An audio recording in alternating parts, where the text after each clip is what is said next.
2020 சாத்தான்குளம் வழக்கிற்கு 2 நாளைக்கு முன்னாடி தீர்ப்பு வந்திருக்கு இல்லைங்களா?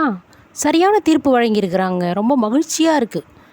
அந்த தந்தைக்கும் மகனுக்கும் ஏற்பட்ட அந்த கொடுமைக்கு சரியான ஒரு நீதி கிடைச்சிருக்கு அப்படின்னு தாங்க நான் நினைக்கிறேன்.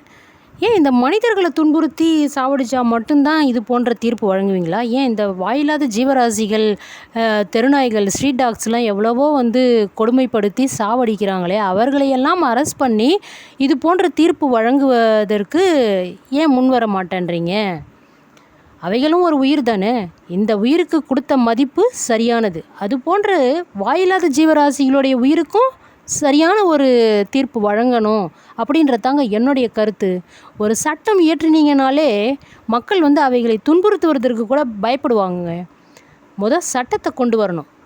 இது போன்ற வாயில்லாத ஜீவராசிகளை துன்புறுத்தி சாவடிச்சாக்கா சாத்தான்குளம் வழக்கில் வந்த தீர்ப்பே தான் இவர்களுக்கும் வழங்கப்படும் அப்படின்னு சொன்னீங்கன்னாலே அந்த ஜீவராசிகள் துன்புறுத்தப்படுவது குறையும் அப்படின்றது என்னுடைய கருத்துங்க.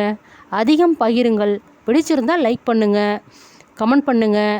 ஆமாம், உண்மையானது தான், இது போன்ற தீர்ப்பு தான் இவர்களுக்கெல்லாம் வழங்கணும் அப்படின்னு சொல்லி கமெண்ட் பண்ணுங்கள். பார்க்கலாங்க அடுத்த வீடியோவில்.